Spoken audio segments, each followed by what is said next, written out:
માનવ પ્રજનન, human reproduction, નર પ્રજનન તંત્ર, ધ મેલ રિપ્રોડક્ટિવ સિસ્ટમ. નર પ્રજનન તંત્ર નિતંબ એટલે કે પેલ્વિસ પ્રદેશમાં સ્થાન પામેલ છે. તેમાં શુક્રપિંડની એક જોડની સાથોસાથ સહાયક નલિકાઓ, ગ્રંથિઓ અને બાહ્ય જનનેન્દ્રિયોનો સમાવેશ થાય છે. શુક્રપિંડો ઉદર ગુહાની બહાર કોથળી કે જેને વૃષણ કોથળી એટલે કે સ્ક્રોટમ કહે છે તેમાં આવેલા હોય છે. વૃષણ કોથળી શુક્રકોષ જનન માટે જરૂરી શુક્રપિંડનું નીચું તાપમાન શરીરના સામાન્ય તાપમાન કરતાં 2 to 2.5 ડિગ્રી સેલ્સિયસ નીચું જાળવવામાં મદદ કરે છે. પુખ્તમાં દરેક શુક્રપિંડ અંડાકાર, આશરે 4 to 5 સેન્ટીમીટર લાંબુ અને આશરે 2 to 3 સેન્ટીમીટર પહોળું હોય છે. શુક્રપિંડો સઘન આવરણ વડે આવૃત હોય છે. દરેક શુક્રપિંડ આશરે 250 ખંડો ધરાવે છે, જેને શુક્રપિંડીય ખંડિકાઓ એટલે કે ટેસ્ટિક્યુલર લોબ્યુલ્સ કહે છે.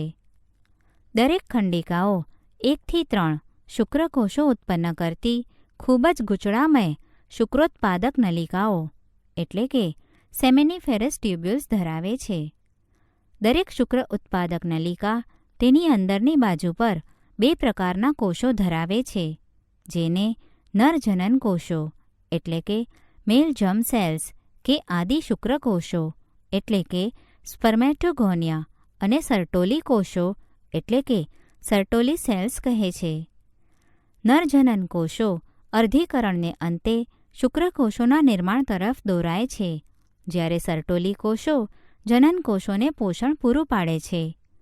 શુક્ર ઉત્પાદ નલિકાના બહારના ભાગને આંતરાલીય અવકાશ એટલે કે ઇન્ટરસ્ટિશિયલ સ્પેસીસ કહે છે, જે નાની રુધિરવાહિનીઓ અને આંતરાલીય કોષો એટલે કે ઇન્ટરસ્ટિશિયલ સેલ્સ અથવા લેડિંગ કોષો એટલે કે લેડિંગ સેલ્સ ધરાવે છે.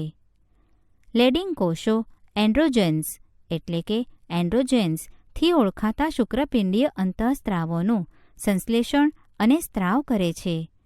અહીં અન્ય રોગ પ્રતિરક્ષા માટે સક્ષમ કોષો પણ હાજર છે. નરમાં પ્રજનન સહાયક નલિકાઓમાં વૃષણજાળ એટલે કે રેટેટેસ્ટિસ, શુક્રવાહિકાઓ એટલે કે વાસા એફરેન્શિયા, અધિવૃષણ નલિકા એટલે કે એપિડિડાયમેસ અને શુક્રવાહિની એટલે કે વાસ ડેફરન્સ નો સમાવેશ થાય છે. શુક્રપિંડની શુક્ર ઉત્પાદક નલિકાઓ શુક્રવાહિકાઓમાં વૃષણજાળ મારફતે ખુલે છે. શુક્રવાહિકાઓ શુક્રપિંડમાંથી બહાર આવી અને દરેક શુક્રપિંડોની પશ્ચ સપાટીએ સ્થાન પામેલ અધિવૃષણ નલિકામાં ખુલે છે. અધિવૃષણ નલિકા ઉદરમાં ઉપરની તરફ શુક્રવાહિની તરીકે આગળ વધે છે અને મૂત્રાશયની ઉપર પાસ એટલે કે લૂપ્સ બનાવે છે. તેની સાથે શુક્રાશય એટલે કે સેમિનલ વેસિકલ ની નલિકાઓ જોડાઈ મૂત્રમાર્ગ એટલે કે યુરિથ્રા માં સ્ખનન નલિકા તરીકે ખુલે છે. આ નલિકાઓ શુક્રકોષો સંગ્રહ અને શુક્રપિંડોથી મૂત્રમાર્ગ દ્વારા બહારની તરફ વહન કરાવે છે. મૂત્રમાર્ગ મૂત્રાશયમાંથી ઉદ્ભવે છે અને શિશ્ન દ્વારા આગળ વધી મૂત્રમાર્ગ મુખ એટલે કે યુરિથ્રલ મીટસ થી ઓળખાતા છિદ્ર દ્વારા બહાર ખુલે છે. શિશ્ન એ નરનું બાહ્ય જનનાંગ છે. તે વિશિષ્ટ પેશીઓથી બનેલ છે, જે તેને ઉત્થાન અને વીર્યદાન એટલે કે ઇન્સેમિનેશન ની સાનુકૂળતા કરી આપે છે. શિશ્નના પહોળા છેડાને શિશ્નાગ્ર એટલે કે ગ્લેન પેનિસ કહે છે, જે અગ્રત્વચા એટલે કે ફોરસ્કિનથી ઓળખાતી શિથિલ ગળીમય ત્વચા દ્વારા આવૃત હોય છે. નર સહાયક ગ્રંથિઓમાં એક જોડ શુક્રાશય, એક પ્રોસ્ટેટ અને એક જોડ બલ્બોયુરેથ્રલ ગ્રંથિઓનો સમાવેશ થાય છે. આ ગ્રંથિઓનો સ્ત્રાવ શુક્રાશય રસ એટલે કે સેમિનલ પ્લાઝમા બનાવે છે કે જે ફ્રુક્ટોઝ, કેલ્શિયમ અને કેટલાક ઉત્સેચકો સભર હોય છે.